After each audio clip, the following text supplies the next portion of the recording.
ஐந்தாம் தமிழர் சங்க நேயர்கள் அனைவருக்கும் வணக்கம். மக்களாகிய நீங்கள் தரக்கூடிய நிதி உதவி ஐந்தாம் தமிழர் சங்கத்தின் வளர்ச்சிக்கு மிகவும் பயனுள்ளதாக இருக்கும். உங்களால் முடிந்த நிதியுதவியை அளிக்க விரும்புவோர் திரையில் காணக்கூடிய இந்த ஜிபே நம்பர் மற்றும் இந்த அக்கௌண்ட் நம்பருக்கு பணம் செலுத்தலாம்.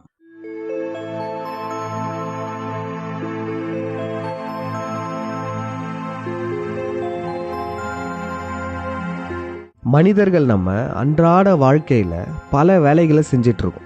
அதில் மிக முக்கியமான ஒன்று என்னதுன்னா, நம்மளுடைய மனசு கூட சண்டை போடுறது.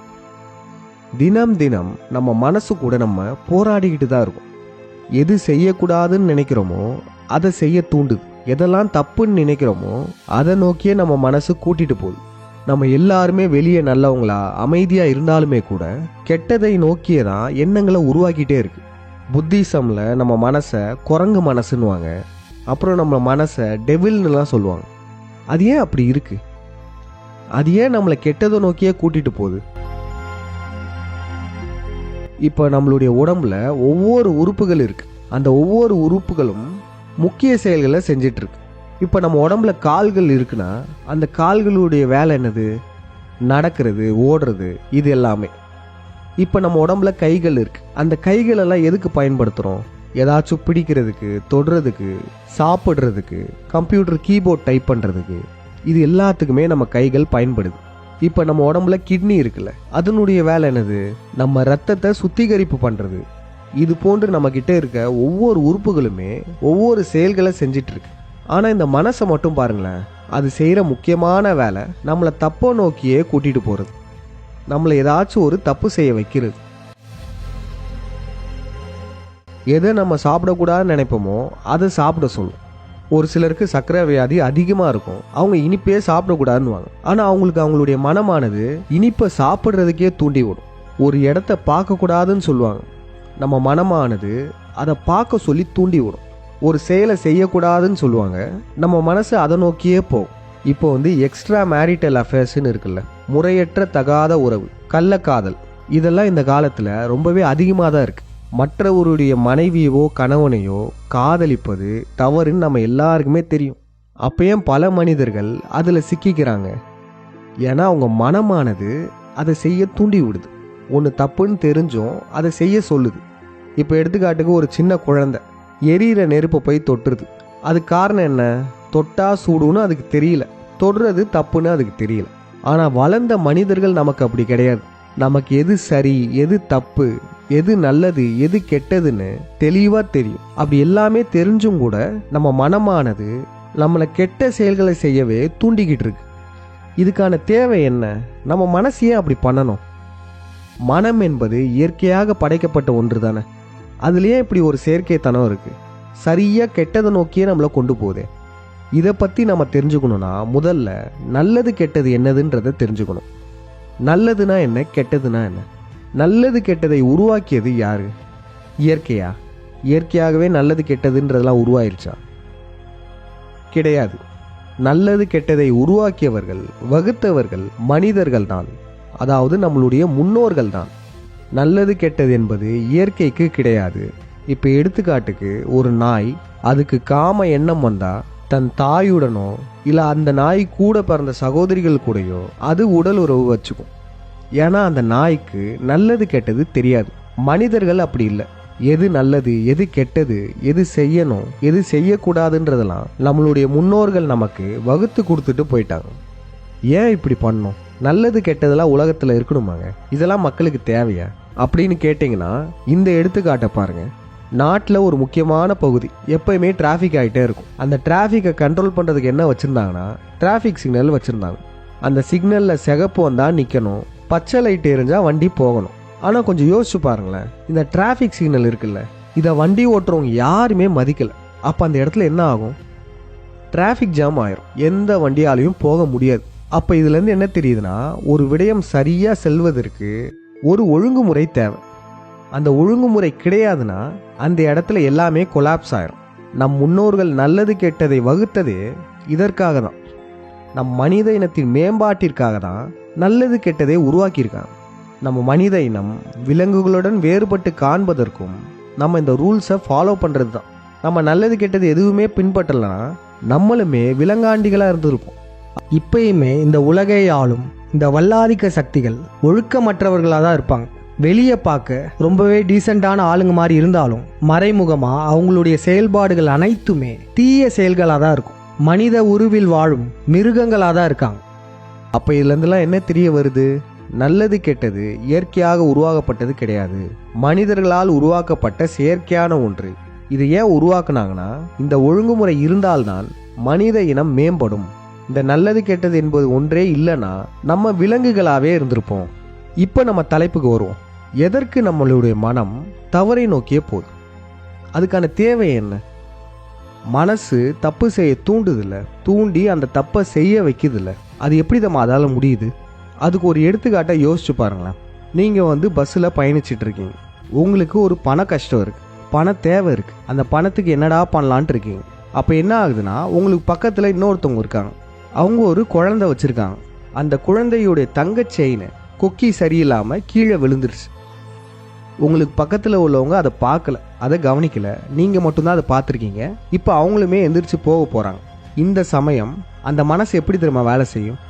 அவங்ககிட்ட அந்த செயினை கொடுத்துடாத, அது கீழே விழுந்துருச்சு, இந்த செயின் இருந்தால் உன்னுடைய அனைத்து கடன்களும் தீர்ந்துடும், இதை எடுத்துரு, அது அவங்களுக்கே தெரியாது அப்படின்னு சொல்லி கன்வின்ஸ் பண்ணோம். அதாவது நம்ம செய்யக்கூடிய தப்பே இல்லைன்னு சொல்லி ஜஸ்டிஃபை பண்ணோம். யாராச்சும் பார்த்தா தான் மாட்டிப்போம், யாரும் பார்க்கல, இதில் எந்தவித தப்பும் இல்லைன்னு சொல்லி அந்த நகையை எடுக்க தூண்டும். அந்த சமயத்தில் நம்ம கொஞ்சம் மனம் போன போக்கிலே போனோன்னா அந்த நகையை எடுத்துருவோம், எடுத்து நம்மளே வச்சுப்போம்.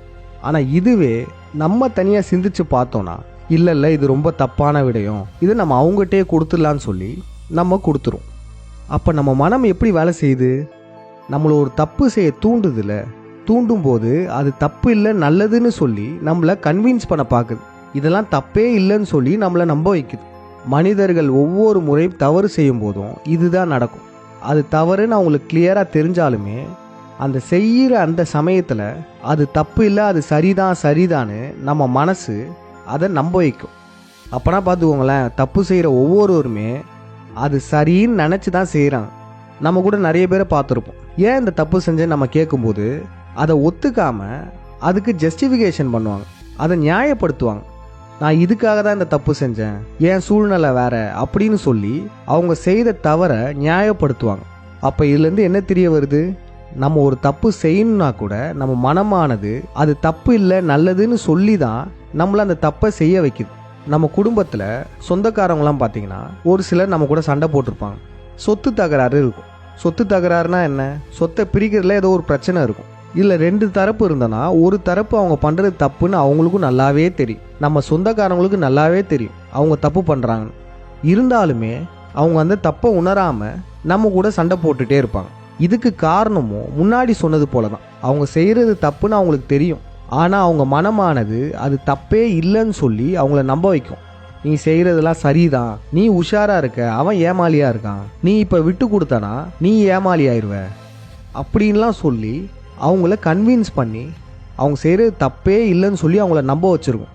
அப்படின்னா பார்த்துக்கோங்க, நம்ம மனமானது நம்மளை ஒரு தப்பு செய்ய வைக்கிறதுக்கு எவ்வளோ கடினப்படுது. ஏன் இப்படி பண்ணணும்? நம்ம மனசு ஏன் இவ்வளோ தப்பு செய்கிறதுக்கு தூண்டுது? இதை நம்ம தெரிஞ்சுக்கணுன்னா நம்ம மனதுடைய அடிப்படை டெஃபினேஷனை தெரிஞ்சுக்கிட்டா போதும். நம்மளுடைய மனம் சீரீஸ் இருக்குல்ல, அதை பார்க்காதவங்க கண்டிப்பாக பாருங்கள். அதில் மனதுடைய டெஃபினேஷன் சொல்லியிருப்போம். மனம் அப்படின்னா என்ன? அது எண்ணங்களை உருவாக்கக்கூடிய ஒரு கருவி, கண்ணுக்கு தெரியாத ஒரு கருவி. நாம் பயன்படுத்தினாலும் எண்ணங்களை உருவாக்கும், நாம் அதை பயன்படுத்தாவிட்டாலும் அதுவே சுயமாக எண்ணங்களை உருவாக்கிட்டே இருக்கும். நம்ம சும்மா இருப்போம், நமக்குள்ளே ஏதாச்சும் எண்ண ஓட்டங்கள் ஓடிக்கிட்டே இருக்கும், அதை நம்மளால் கட்டுப்படுத்தவே முடியாது. நம்ம மனதை பொறுத்தவரையும் எண்ண ஓட்டங்கள் ஓடிக்கிட்டே இருக்கணும், அப்போ தான் அது உயிர்ப்புடன் இருக்க முடியும். இப்போ நம்ம மனமானது எண்ணங்களை உருவாக்கக்கூடிய ஒரு கருவின்னு சொல்லிட்டோம்ல, அந்த மனம் எண்ணங்களை எதை வச்சு உருவாக்குது? எண்ணங்களை உருவாக்குவதற்கான அடிப்படை காரணம் நம்மளுடைய ஐம்புலன்கள், அதாவது 5 சென்சஸ். மனதை 6th சென்ஸ்ன்னு சொல்லுவோம். 6வது புலனான மனமானது எண்ணங்களை உருவாக்குவதற்கான காரணமே நம்மளுடைய 5 புலன்கள் தான். என்னென்ன புலன்கள்? பார்க்கறது, கேட்கறது, வாசம், ருசிக்கிறது, அதுக்கப்புறம் தொடு உணர்வு. இப்படி இந்த 5 புலன்கள்லேருந்து வரக்கூடிய தகவலை வச்சு தான் நம்ம மனமானது எண்ணங்களை உருவாக்குது. இப்போ எடுத்துக்காட்டுக்கு பாருங்கள், நீங்கள் ஒரு வேலை பார்த்துட்ருக்கீங்க, திடீர்னு வெளியே ஒரு சத்தம் கேட்குது, ஒரு பெரிய சத்தம் கேட்குது. அப்போ நம்ம மனசு என்ன பண்ணும்? அது சார்ந்த தகவல்களை உருவாக்கும். வெடிச்சது என்ன சத்தம்? பட்டாசு சத்தமா, இல்லை எதுவும் டிரான்ஸ்ஃபார்மர் வெடிச்சிருச்சா, இல்லை துப்பாக்கி சத்தமா அப்படின்னு நம்ம மனமானது அது சார்ந்த எண்ணங்களை உருவாக்கிட்டு இருக்கும். அப்போ எண்ணங்களை எப்படி உருவாக்குது? நம்மளுடைய ஒரு புலனான காதில் ஒரு சத்தம் கேட்டிருக்கு, அந்த சத்தத்தை வச்சு எண்ணங்களை உருவாக்குது. அதே மாதிரி இப்போ ஒருத்தர் நம்ம பார்க்குறோம், பார்க்கும்போது அவங்க யாரோ மாதிரி இருக்காங்க, நம்ம அவங்கக்கிட்டே சொல்லுவோம், உங்களை பார்க்க அவங்க மாதிரியே இருக்குது அப்படின்வோம். அப்போ இதில் என்ன நடக்குது? நம்மளுடைய ஒரு புலனான கண்ணை பயன்படுத்தி பார்க்குறோம், அதுலேருந்து வரக்கூடிய தகவலை வச்சு நம்மளுடைய மனமானது அது சார்ந்த எண்ணங்களை உருவாக்குது. இது மாதிரி தாங்க நம்ம மனமானது எண்ணங்களை உருவாக்குவதற்கான அடிப்படையே 5 புலன்கள் தான். இந்த 5 புலன்களையுமே செயலிழக்க வச்சா என்ன ஆகும்? நம்ம மனமும் செயலிழந்து போயிடும். நம்ம செய்யக்கூடிய தவத்துடைய அட்வான்ஸ்டு நிலை தான். 5 புலன்களும் கொஞ்சம் கொஞ்சமாக செயலிழக்கும். அதனுடைய வெளிப்பாடாக கடைசியில் நம்ம மனமுமே எண்ணங்களை உருவாக்குறத நிப்பாட்டும். கடைசியில் மனமுமே காணாமல் போயிடும். அப்போ இதுலேருந்து என்ன தெரியுது? 5 புலன்களும் ஆஃப் ஆயிட்டா அங்கே மனசுமே காணாமல் போயிடுது. நம்மளுடைய முக்கியமான அந்த கேள்விக்கான விடை இதன் மூலமாக நமக்கு தெரிய ஆரம்பிக்குது. நம்ம மனம் ஏன் தவறை நோக்கியே செல்லுதுன்றத இப்போ பார்ப்போம் வாங்க. இதுவரையும் நம்ம பார்த்ததுல கடைசியாக நம்ம என்ன பார்த்துருந்தோம்? நம்ம 5 புலன்கள் செயல்படும் போது நம்ம மனமும் செயல்படுது, எண்ணங்களை உருவாக்குது. 5 புலன்கள் செயல்படாத போது, நம்ம தூங்கும் போது, தவத்தில் இருக்கும்போது, அல்லது நம்ம மரணிக்கும் போது 5 புலன்களும் செயல்படாது. அப்படி 5 புலன்களும் செயல்படாமல் இருந்தால் நம்ம மனமானது எண்ணங்களை உருவாக்காமல் காணாமல் போயிடுது. அப்போ இதை ஒரு சூத்திரமாக நம்ம போடுவோமே, இதை ஃபார்முலாவோ போட்டால் எப்படி இருக்கும்னா, mind is directly proportional to inputs from the 5 senses. Directly ப்ரொபோஷனலாக ஒன்றும் இல்லைங்க. இதோட வேல்யூ ஏறுச்சுன்னா இதோட வேல்யூ ஏறும், இதோட வேல்யூ கம்மியாச்சுன்னா இதோட வேல்யூவும் கம்மியாகும். சிம்பிளாக சொல்லணும்னா 5 புலன்கள் இயங்கும் போது நம்ம மனமானதும் இயங்குது. 5 புலன்களும் இயங்காத போது நம்ம மனமானதும் இயங்குறத கம்மி பண்ணிக்குது. 5 புலன்களும் சுத்தமாக இயங்கலைன்னா நம்ம மனம் காணாமல் போயிடுது. இப்போ இதை வச்சு ஒரு கேள்வி கேட்குறோம், சரியாக சொல்லுங்க பார்ப்போம். நம்ம மனமானது வீரியமாக செயல்படணும்னா இங்கே என்ன பண்ணணும்? நம்ம 5 புலன்களும் வீரியமாக செயல்படணும். இன்னும் எளிமையாக சொல்லணும்னா, நம்ம 5 புலன்களும் நுட்பமாக செயல்படும் போது நம்ம மனமானது வீரியமாக செயல்படும். நம்ம மனசுக்கான தீனி போடுற மாதிரி. நம்ம மனசுக்கு தீனியே இல்லைன்னா அதுவே இறந்து போயிடும். அதனால் என்ன ஆகுதுன்னா, இயற்கையாகவே நம்ம 5 புலன்களும் வேகமாக செயல்படுறது நம்ம மனசுக்கு பிடிச்சிருக்கு. ஏன்னா அப்படி இருந்தால் தான் நம்ம மனசால் உயிர் வாழ முடியும். அது வீரியமாக இருக்கணும்னா 5 புலன்கள் நுட்பமாக செயல்படணும். நம்ம மனம் ஏன் தவற நோக்கியே போதுன்றதுக்கு இப்போ விடை தெரியும் பாருங்க.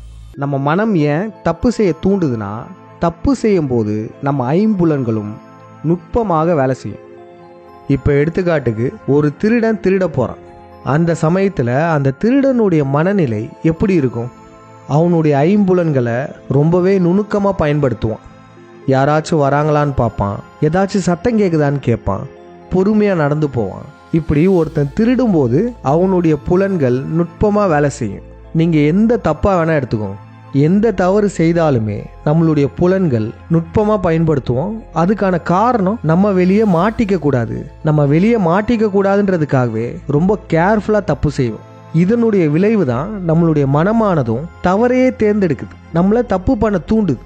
காரணம், தப்பு பண்ணும்போது புலன்கள் நல்லா வேலை செய்யுது, அதுலேருந்து மனசுக்கு தீனி கிடைக்குது. மனமானது தன்னைத்தானே வளர்த்து கொள்வதற்காக நம்மளை கெட்டதை நோக்கியே கொண்டு செல்லுது.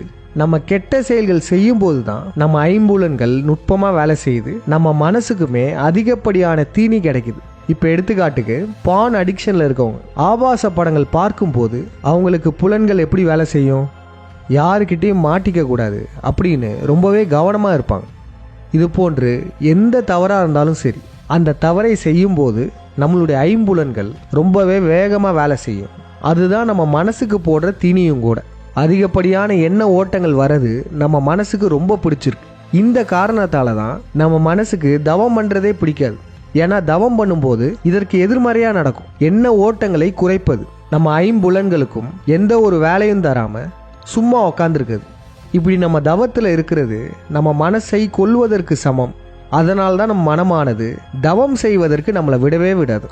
முன்பே சொல்லியிருந்தோம்ல, இந்த தகாத உறவு, எக்ஸ்ட்ரா மேரிட்டல் அஃபேர்ஸ் இதெல்லாம் தவறுன்னு தெரிஞ்சும் மனிதர்களின் மனமானது இதை நோக்கியே போறதுக்கான காரணமும் முன்பு சொன்னது போலதான். எந்த தவறா இருந்தாலும் சரி, அந்த தவறை செய்யும் போது நம்மளுடைய புலன்கள் ரொம்ப நுட்பமா வேலை செய்யும். ஏன்னா நம்ம வெளியே மாட்டிக்க கூடாதுன்றதுக்காகவே ரொம்ப கவனமா வேலை செய்யும். அப்படி புலன்கள் நுட்பமா வேலை செய்யறது தான் மனசுக்கு போடுற தீனி. மனசுக்கு அது ரொம்ப பிடிச்சிருக்கும். அதனால மனிதனின் மனம் என்ன பண்ணுதுன்னா, இது போன்ற தப்பை செய்யறதுக்கே நம்மளை தூண்டுது. நோய் நாடி நோய் முதல் நாடி அது தணிக்கும், வாய் நாடி வாய்ப்பச் செயல். இந்த குறளின்படி நம்ம ஒரு பிரச்சனையோடைய மூலத்தை கண்டுபிடிச்சிட்டோம். மனம் ஏன் தவறை நோக்கியே போகுது அப்படின்றதுக்கான மூல காரணத்தை கண்டுபிடிச்சிட்டோம். இப்போ இதற்கான தீர்வு என்ன? நம்ம மனசு நம்மளை தப்பை நோக்கியே கூட்டு போகுது. ஆனால் நம்ம தப்பு பண்ணாமல் இருக்கணும். அதுக்கு நம்ம என்ன பண்ணலாம்? நம்ம மனசு ஏன் தவறை நோக்கி போகுது? ஏன்னா அப்போதான் ஐம்புலன்கள் ரொம்ப நுட்பமாக வேலை செய்யும். நம்ம என்ன பண்ணலாம்னா, இந்த ஐம்புலன்களை நல்ல விடயங்களுக்கு நுட்பமாக வேலை செய்ய வைக்கலாம். இப்போ கொஞ்ச நேரத்துக்கு முன்னாடி ஒரு திருடன் எடுத்துக்காட்டு சொன்னோம்ல. ஒரு திருடன் திருடும்போது அவனுடைய புலன்கள்லாம் ரொம்ப நுட்பமாக வேலை செய்யும். ஏன்னா மாட்டிக்க கூடாதுன்றதுக்காகவே அப்படி வேலை செய்யுது அப்படின்னு சொல்லியிருப்போம்ல. இந்த திருடனுடைய இடத்துக்கு பதிலாக ஒரு துப்பறியும் நிபுணரை யோசிச்சு பாருங்களேன்.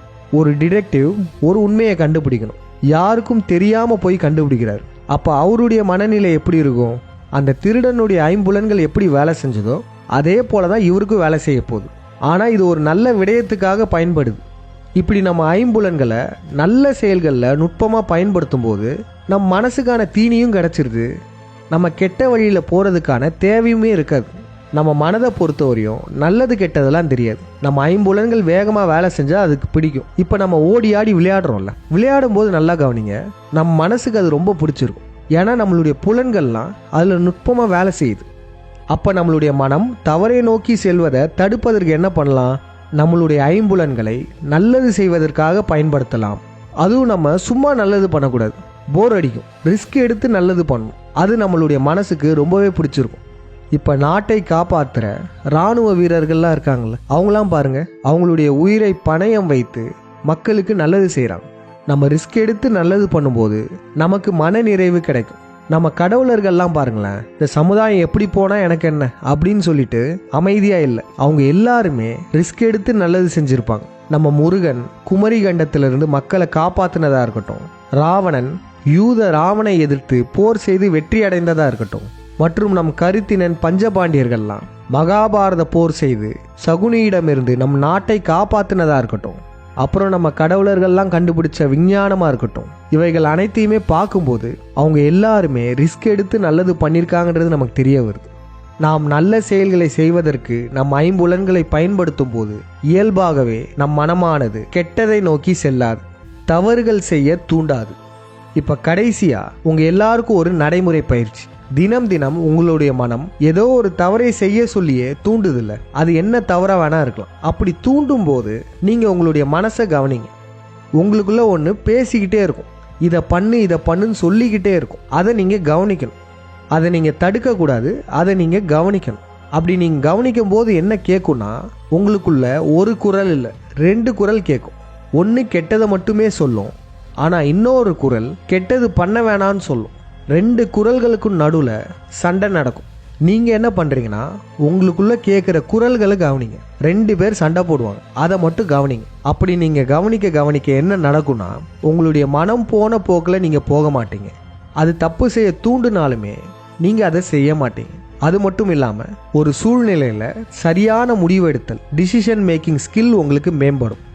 இந்த பயிற்சியை செஞ்சு பாருங்கள். அடுத்த விழயத்தில் நம்ம கர்மானா என்னன்றதை பார்த்துருவோம். கர்மான்னு ஒன்று இருக்கா, அது எப்படி வேலை செய்யுது அப்படின்றதெல்லாம் பார்த்துருவோம்.